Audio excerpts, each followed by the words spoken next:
Captain Leon Hale stood at the window of the starship Horizon, watching the blue planet of Zirath come into view.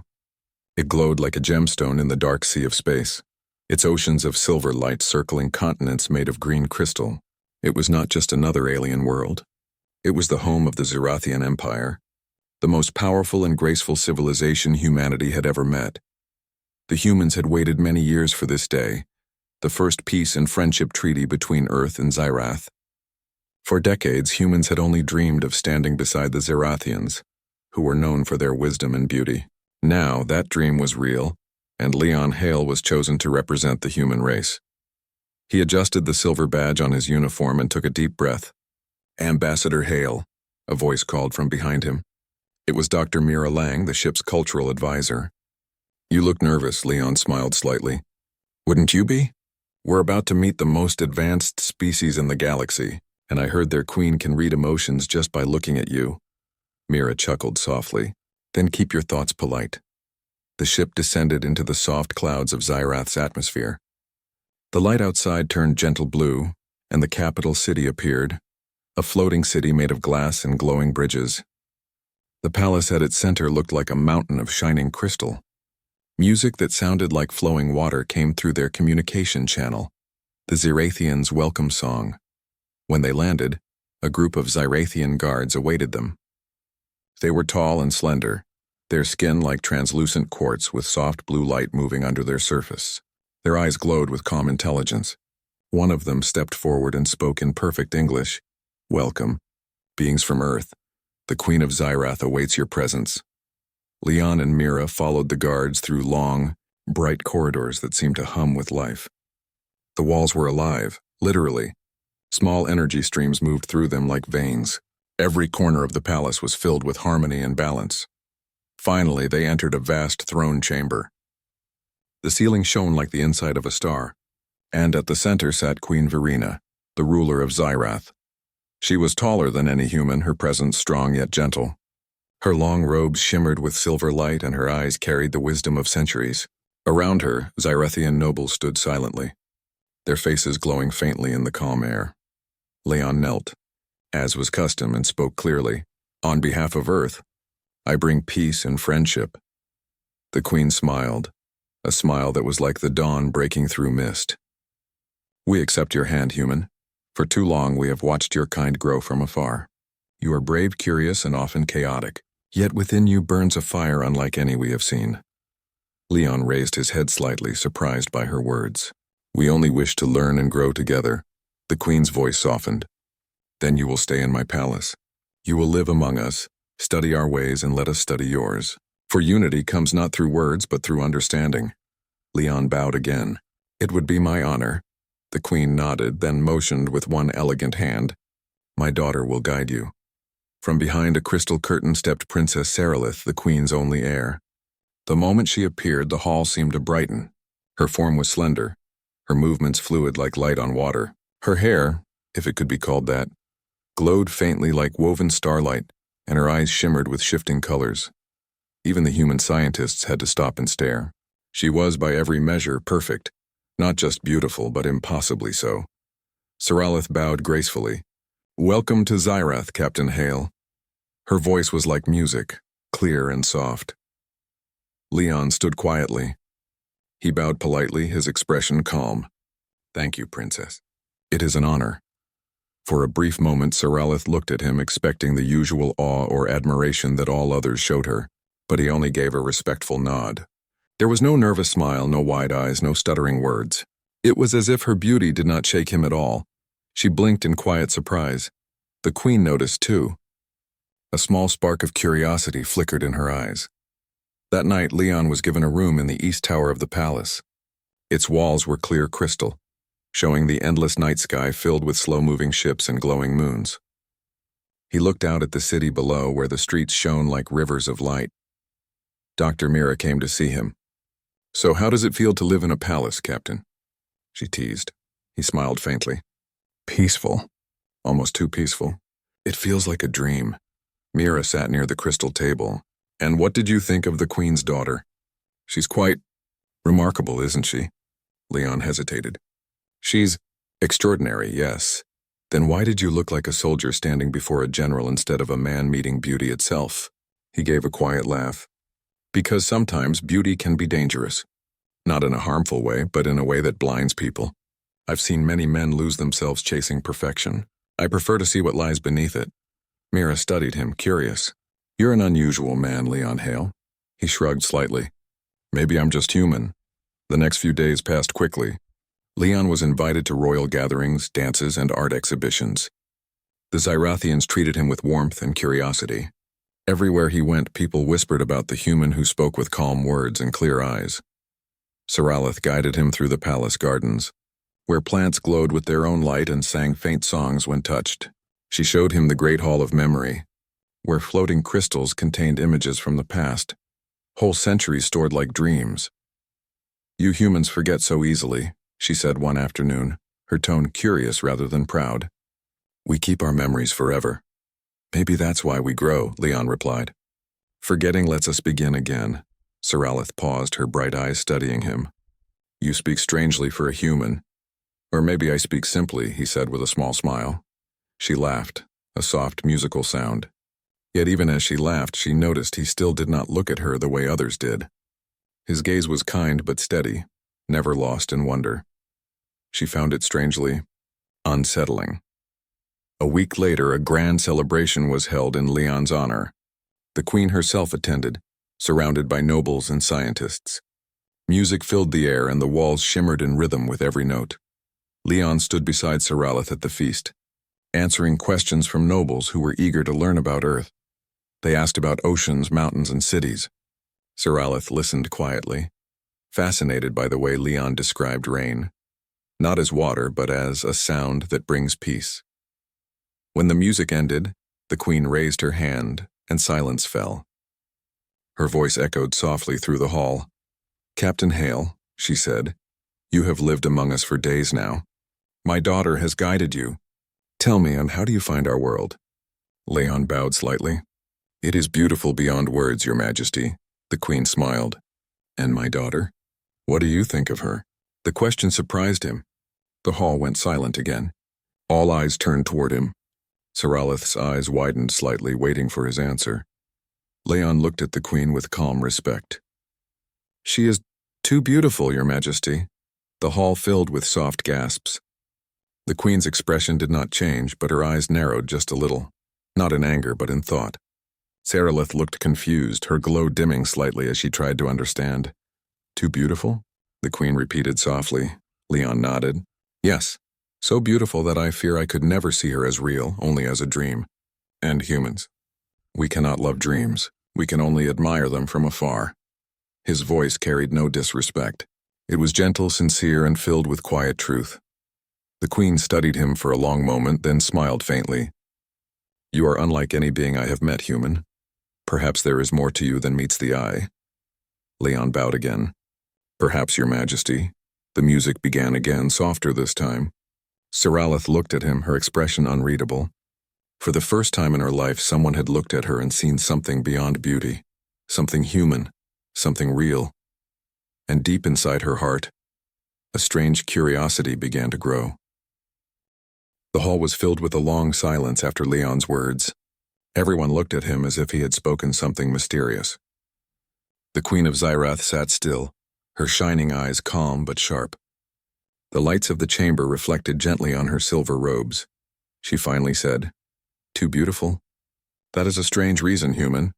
Leon bowed slightly. I meant no insult, Your Majesty. Queen Verena raised one elegant hand, stopping him. No insult is taken. But your words are unusual. I would like to understand them. Before he could answer, soft music began again. The Queen's voice turned kind but commanding. Enjoy the celebration, Captain Hale. We will speak privately later. Leon bowed again, feeling the many eyes still watching him. The feast continued, but the atmosphere had changed. Whispers floated through the air like quiet winds.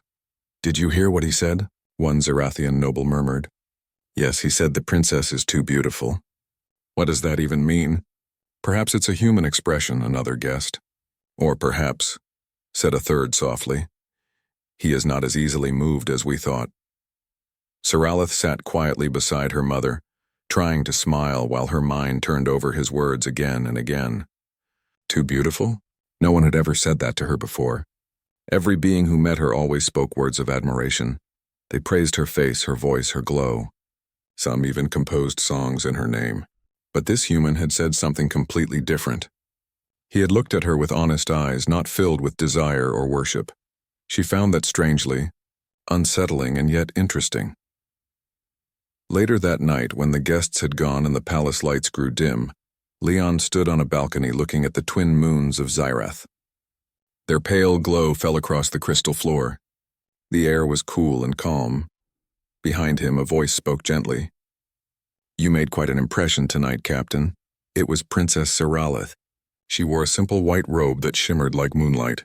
Her long hair drifted like soft mist as she stepped closer. Leon turned respectfully. "I hope it was not a bad impression, Princess." She smiled faintly. "No one has ever spoken to my mother that way. You must have courage." "I only spoke the truth," he replied. Saralith tilted her head, her glowing eyes studying him carefully. "And what truth is that? That I am too beautiful?" Leon nodded slowly. "Yes, that is what I meant." Her voice was calm, but a touch of sadness entered it. "Do humans not like beauty?" He looked up at the moons again before answering. "We do, but beauty can be dangerous to us. When something is too perfect, too shining, it stops being real. We start to see it as a dream, not a person, and dreams can't be loved. They can only be admired." Saralith's eyes softened. "You speak strangely, Captain Hale." "Strangely for a human?" he asked with a small smile. "No," she said slowly. "Strangely for anyone. Most people try to impress me. They try to make me feel like I am more than them." "You speak as if I am ordinary." Leon shook his head. "Not ordinary, Princess, just real. There is a difference." For a moment, neither spoke. The wind moved gently through the air, carrying a faint, sweet sound from the gardens below. Finally, Saralith said quietly, "You are not what I expected, human." Leon smiled politely. "I hear that often." The next morning, the Queen called for Leon. Her throne room was quiet, filled only with the soft hum of the palace walls. She sat upon her shining seat, her expression thoughtful but not angry. "Captain Hale," she began, "last night you gave a strange answer to a simple question. I would like to know what lies behind your words." Leon bowed. "I understand, Your Majesty." The Queen's gaze was steady. "You are the first of your kind to live among us. Your behavior will help us understand the human mind. I must know why you said what you did." Leon paused, choosing his words carefully. "Your Majesty, your daughter is more beautiful than any being I have ever seen. Her presence can silence a room, but to a human heart, beauty like that can be frightening. It feels too far away and like trying to hold sunlight. We can look at it, admire it, but not touch it. It is beyond what we can understand." Queen Verena listened without speaking. Leon continued, his voice calm and respectful. "Humans are strange creatures. We love what is imperfect because imperfection feels alive. We see ourselves in flaws. They remind us that we can grow, change, and learn. But when we face something perfect, we feel small. We feel that our love could never reach it." The Queen was silent for a long time. Then she said softly, "So you say you cannot love my daughter because she is beyond reach?" Leon met her glowing eyes. "Yes, Your Majesty. Because love for us needs closeness. We need to see weakness, laughter, mistakes. Those things make love real." The Queen nodded slowly, her light dimming a little as if she were lost in thought. "Perhaps that is why our kind has always struggled to understand emotion. We have spent centuries chasing perfection. Maybe we forgot what it means to be imperfect." Leon bowed. "Imperfection is not weakness, Your Majesty. Sometimes it is the reason we keep moving forward."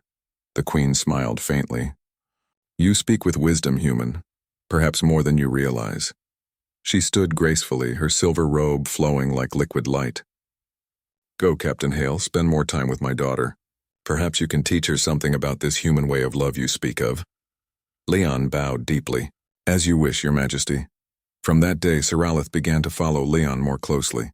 She invited him to explore the great archives, to see the singing gardens, and to walk on the glowing bridges above the city. Wherever they went, the people stared. The Princess of Xyrath walking beside a simple human. At first, Saralith only asked questions. "Do humans really live such short lives? Do you feel fear when you travel through space?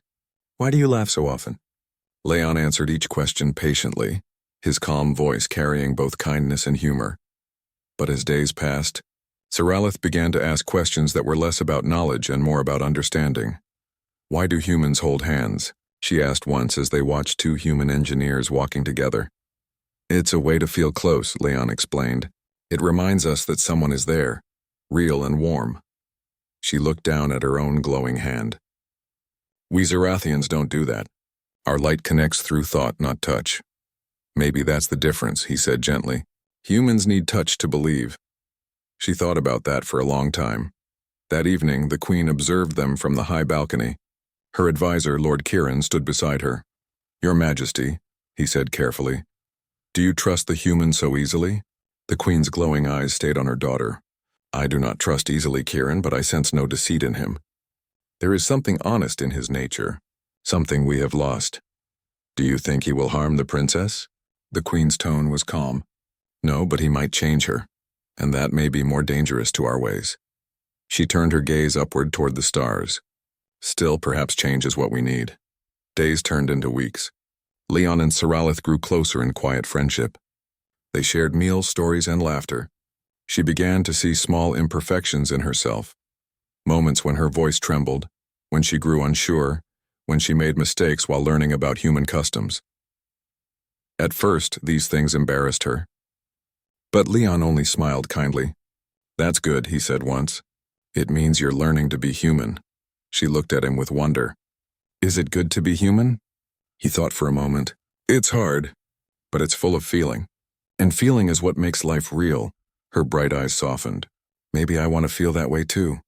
One night, as they walked through the moonlit gardens, she stopped and turned to him. "Leon, may I ask you something?" "Of course," he said. "When you said I was too beautiful to love, did you mean that you could never love me?" Leon looked at her, the silver light reflecting in his eyes. "I meant that I was afraid to try.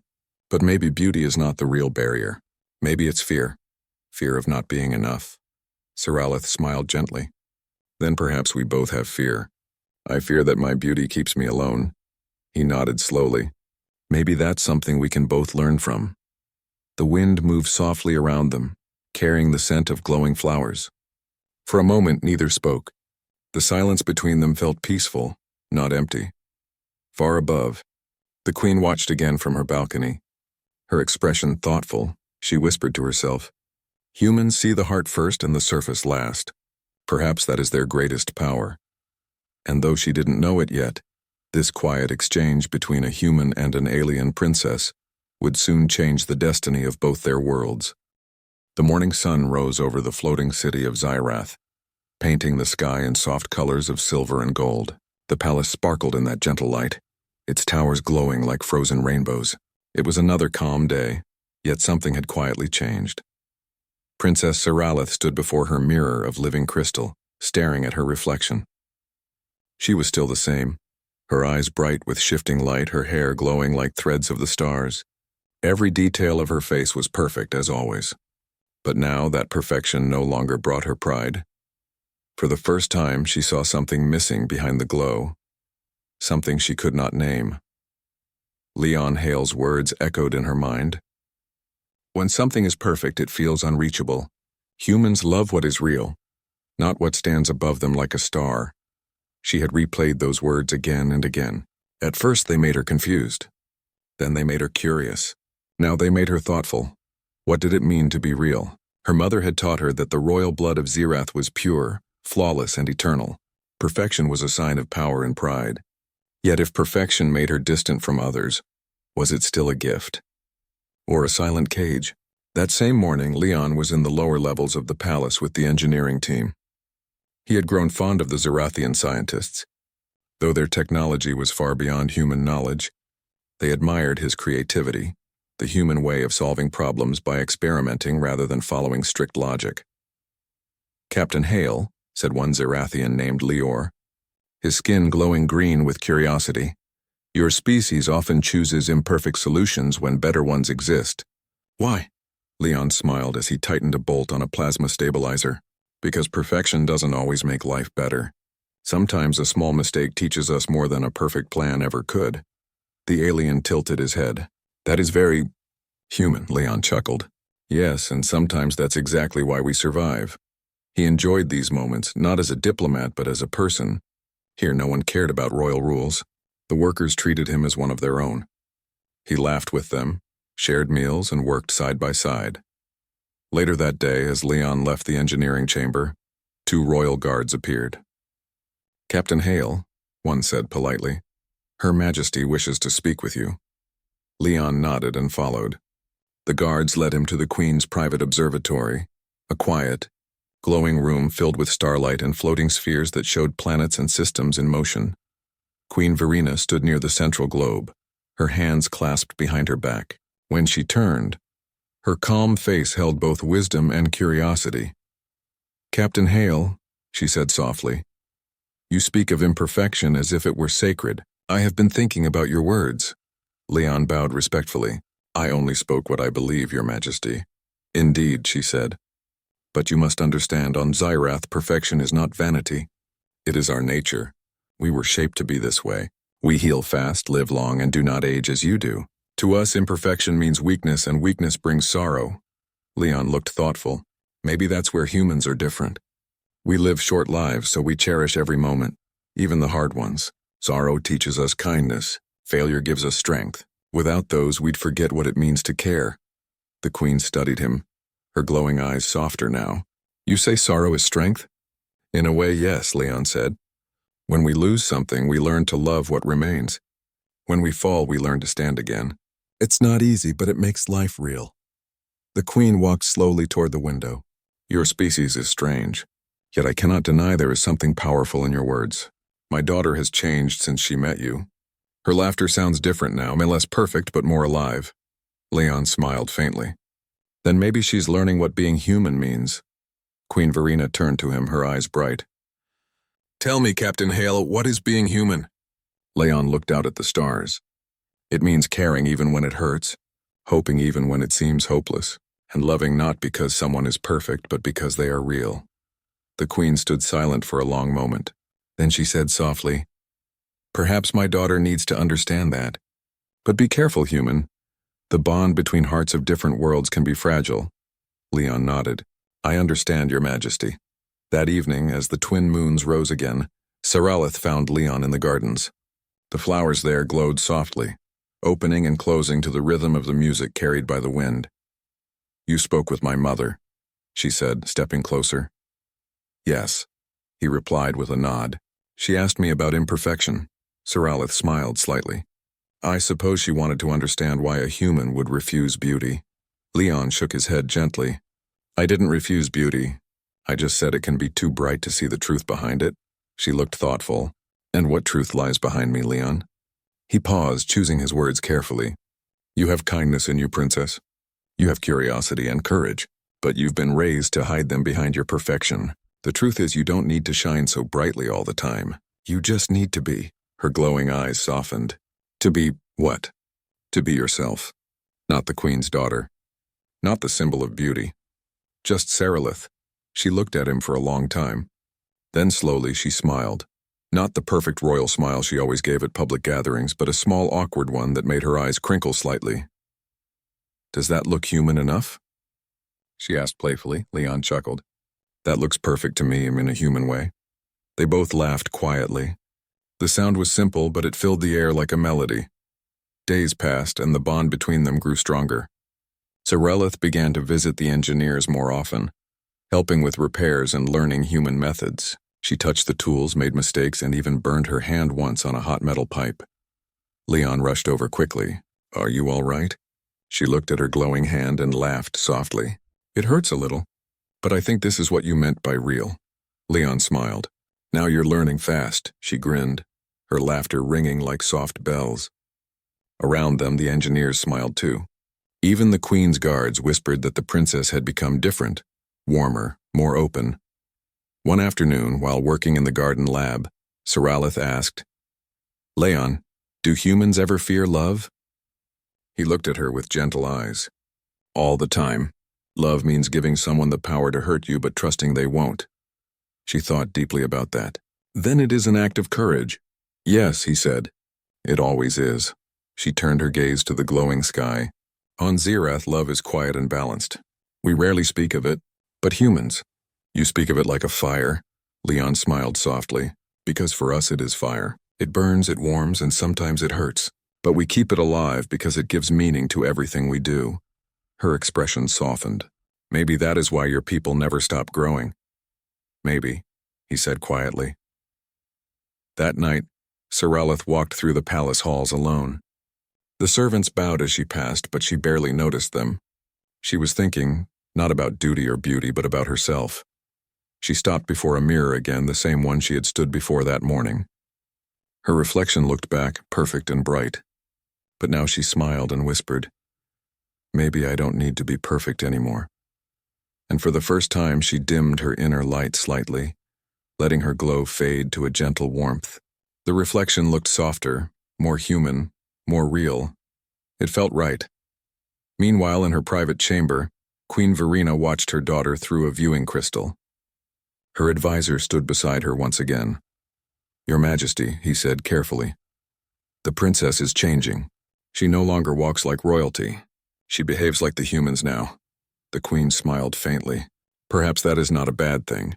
But what if she loses what makes her Zerathian?" the advisor asked. Queen Verena turned to him. "Then maybe she will gain what makes her alive." She looked again toward her daughter, her voice soft. "For centuries we have been perfect, but we have not been happy. Maybe this human has brought us something more valuable than technology or treaties. He has brought us feeling." Down in the gardens, Saralith sat beside Leon, watching the stars reflect in the water ponds. "Leon," she said quietly, "you taught me that humans love what is real. But tell me, how do you know when something is truly real?" He looked at her and smiled. "When it makes you feel alive." She nodded slowly, her glowing eyes reflecting the twin moons.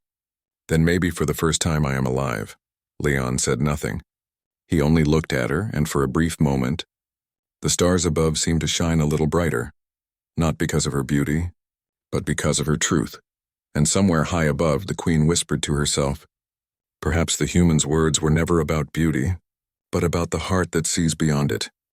Days turned into weeks inside the shining palace of Zerath.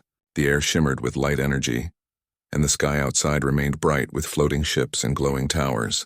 Yet something had changed in the way Princess Saralith moved through the halls. Before, she used to walk like someone who was watched by everyone, graceful, perfect, careful with every step. Now she walked with a purpose. There was a new energy in her eyes, something warmer, something alive. It began after that night when she heard the human's words. Leon's explanation had stayed in her heart like an echo she couldn't silence. Humans love what grows with them, not what stands above them like a star. She had thought beauty was her gift, but now she wondered if it was also her cage. So, one morning she decided to leave the comfort of the royal halls and visit the lower decks of the palace, the place where the engineers and workers labored to keep the city floating above the clouds. The guards tried to stop her, but she smiled gently and said, "A queen's daughter should know how her people live." When she entered the lower decks, everyone froze. No royal had ever come down here. The workers bowed deeply, unsure if they were in trouble, but Saralith laughed softly. "No need for that," she said. "I came to learn." And then, to everyone's surprise, she began helping. At first, it was awkward. She didn't know what tools to use or how to read the complex energy gauges, but she asked questions, hundreds of them. The human engineers who had been brought by Leon to improve Zerath systems began teaching her. They showed her how to weld, how to connect power lines, how to run diagnostics. Her shining hands became marked with tiny dust lines, and her perfect robes got smudged with grease. The engineers looked nervous, but she laughed. "This feels real," she said one day, wiping her hands. "I never knew work could feel so alive." Leon heard about her visits and couldn't hide his surprise. He went down one evening to see for himself. He found her surrounded by humans and Zerathians alike, laughing as she tried to fix a misaligned plasma conduit. When she saw him, she smiled in a way that made his chest tighten slightly. It wasn't the glowing beauty that once stunned him. It was the genuine joy in her eyes. "Captain Leon," she called. "Look, I almost fixed it." He crossed his arms and smiled. "Almost?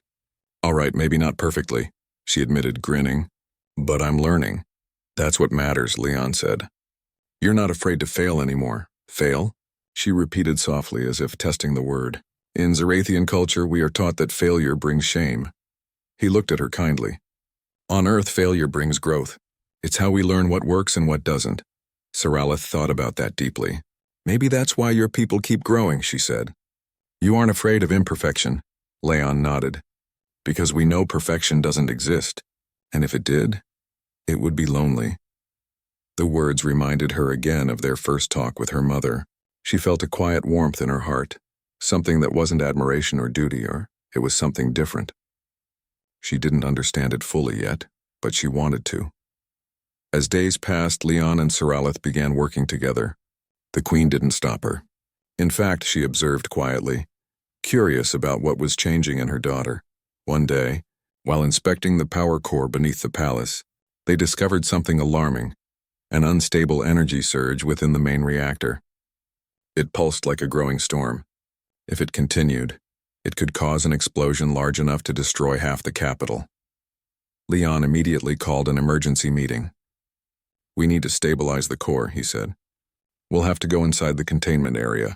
It's dangerous, but there's no time to wait for evacuation. Saralith stepped forward. I will help, Leon turned sharply. No, Princess. It's too risky. She raised her chin.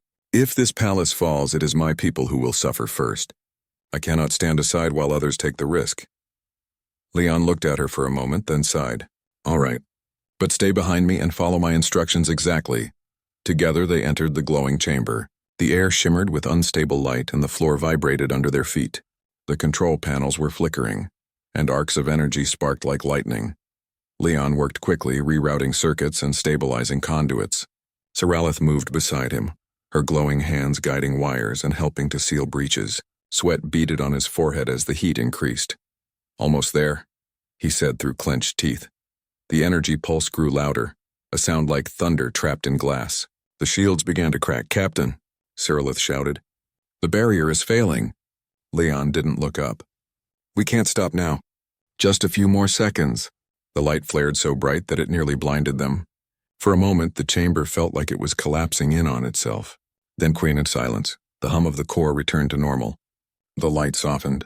The power readings stabilized. Leon let out a long breath and slumped to his knees. Saralith quickly knelt beside him. Are you all right? He smiled faintly. Still alive. She placed a glowing hand over his arm. You risked your life for my people. He looked up at her. That's what humans do. We fight for what matters, not because it's easy, but because someone has to. Her gaze softened. You always talk about humans as if you were proud of being one. I am, he said quietly. Not because we are perfect, but because we keep trying even when we fail. She smiled gently. I think I am starting to understand your kind of love. When they returned to the upper halls, the Queen was waiting. Her eyes shone with relief and something else, a hint of pride. You both saved this city, she said, her voice softer than usual. I watched the readings from the control room. You risked everything, Leon bowed. It was our duty, Your Majesty. Saralith stepped closer to her mother. He didn't just save us with his hands, Mother. He saved us with his heart. The Queen looked at her daughter with quiet surprise. There was a new strength in Saralith's voice, a calm confidence that hadn't been there before. That night, the Queen stood alone in the throne room, thinking. For so long, she had believed love was about admiration, about worship of what was perfect and rare, but the human had shown her something else, that love could exist in the imperfect, in shared struggle and understanding. When Saralith entered the room, her mother turned. You've changed, she said softly. Saralith nodded. I think I've finally seen what it means to live, not just to shine. The Queen smiled, the corners of her lips softening. Then maybe your beauty is no longer your burden. Outside, the night sky of Zareth shimmered with 1,000 lights. Leon stood on a high balcony, looking out over the glowing towers. The air smelled faintly of metal and ozone. He didn't hear her footsteps, but he felt her presence beside him. Thinking again? Saralith asked with a soft laugh. Always, Leon said, smiling slightly. Humans think too much. It's in our nature. Then perhaps that's why your hearts are so deep, she said quietly. I used to think love was about admiration, but now I think it's about seeing someone, truly seeing them. Leon looked at her. the glow of the city reflecting in her eyes. "That's closer to what we believe," he said. They stood together in silence, the wind whispering softly between them. The space between human and alien didn't feel wide anymore. It felt like a bridge, fragile but real, and in that quiet something new was born. Not worship, not duty, but understanding, and the kind that makes hearts, human or alien, beat in harmony. The sun of Zirath rose with a soft golden light, painting the sky with hues of silver and blue. The floating palace shone like a jewel in the morning glow. The storm had passed, and the city's energy grid was stable again. Life returned to normal, but something deep had changed, not only in the palace but in the hearts of those who lived there. The queen stood on her high balcony, watching the peaceful sky. Her robes shimmered faintly in the light, and her long crown reflected the dawn. For many years she had ruled with pride, grace, and perfection. She had believed beauty and order were what made her people strong. Yet now she felt something new. Something she couldn't name but could feel deeply in her heart. Behind her the sound of footsteps echoed softly. It was Saralith, her daughter, walking with calm confidence. Her eyes no longer glowed with only light but also with life. The queen turned to face her. "You've been busy these days," the queen said gently. Saralith smiled. "I have, mother. I have been learning from the humans, about machines and also about hearts." The queen's eyes softened. "And what have you learned?" "That living means more than shining," Saralith said simply. "Humans make mistakes, but they love deeply. They care, they fight, they hope. And even when they fail, they stand again. It is beautiful." The queen was silent for a long moment. Her daughter's words struck her deeply. Finally, she nodded. "I see it now too," she said quietly. "For so long I thought perfection was strength. But perhaps strength lies in imperfection, in the courage to keep moving forward." They stood together, watching the city below. Later that day, Captain Leon Hale was called to the throne room. The grand hall was filled with the golden light of the afternoon. The walls glowed with soft energy, and the Queen's throne seemed to shine brighter than usual. As Leon entered, he bowed respectfully. "Your Majesty," he said. The Queen looked at him with calm eyes. "Captain Hale, you have done much for my world. You not only saved our city, but you also changed my daughter, and perhaps me as well." Leon shook his head humbly. "Your Majesty, I didn't change anyone. I only shared what it means to be human." The Queen smiled faintly. And that was enough. She rose from her throne and walked toward him. The entire court fell silent. "When I first asked you why you did not love my daughter, I did not understand your answer. I thought you were being distant or polite, but now I see the truth in your words." Leon met her gaze. "Your daughter's beauty is beyond what a human heart can easily hold," he said softly. "But beauty alone isn't what love is about. It's about knowing someone's soul, sharing fears and joys, seeing the person, not just their light." The Queen nodded slowly. "Yes, I have seen how she has grown since meeting you. Her beauty now carries warmth, not distance. She has found herself." She turned toward Saralith, who stood quietly beside her. "My daughter, do you still wish to understand humanity?" Saralith smiled gently. "I do, Mother. I wish to walk among them, not as a princess but as a friend, to learn what connects us all." The Queen looked thoughtful for a moment, then placed a hand on her daughter's shoulder. "Then go. The universe is vast and there is wisdom in every world. You are free to follow the path your heart chooses." That evening, as the stars began to appear above the glowing sky, Leon stood near the palace garden. It was a quiet place filled with silver trees and glowing flowers that sang softly in the wind. He looked at the horizon, lost in thought. He heard a gentle voice behind him. "You are leaving soon, aren't you?" Leon turned to see Saralith approaching. Her robes were simple now, her hair tied back in a way that made her look less like a princess and more like a traveler ready for a journey. "Yes," he said with a small smile. "The treaty is complete. My ship leaves at sunrise." She walked closer. "I will miss your stories, Captain. The ones about your oceans, your skies, and the rain you say falls softly on Earth." He chuckled. "And I'll miss your light. It's rare to see stars walking beside you." They both laughed quietly. Then silence followed. Not awkward, but gentle. After a moment, Saralith said, "When you first came here, I thought humans were strange, small, fragile, and loud. But now I see how strong you are. Your strength doesn't come from power or beauty. It comes from your heart, Leon nodded. And I've learned that Zyrathians have hearts too. Maybe even brighter ones. You just needed to look at yourselves the way we humans do. She smiled. Then maybe we taught each other something. They stood there side by side looking up at the stars. The lights of distant worlds shimmered above them, so many, so endless. After a while, she said softly, Leon, when my mother asked you that question, when she said, "Why don't you love my daughter?"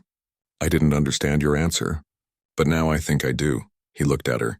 Do you? She nodded. You meant that beauty can be a wall between two souls. But once the wall falls, beauty becomes something else.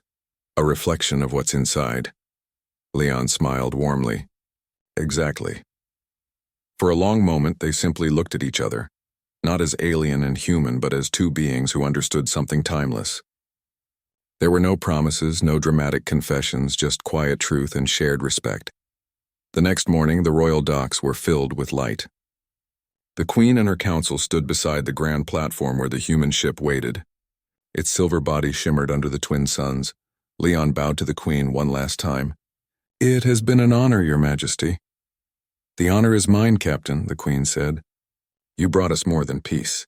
You brought us understanding. Seralith stood a few steps away, her eyes calm and shining. She carried a small crystal pendant in her hand, the symbol of Zirath's royal family. She held it out to him. Take this, she said softly. A reminder that even across stars, friendship can exist. Leon accepted it gently. And I'll bring you something from Earth one day, he said. The Queen smiled as she watched them. Be safe, human. Wherever you go, may your heart guide you. Leon nodded, then turned toward his ship. As the engines came alive, light filled the platform. The ship rose slowly, drifting upward through the glowing sky. Seralith stood still, watching until it became a small star against the blue. Her mother came beside her. Do you wish he had stayed? She asked. Seralith smiled softly. No, Mother. Some people are meant to walk with you for a time, not forever. But they change your path forever.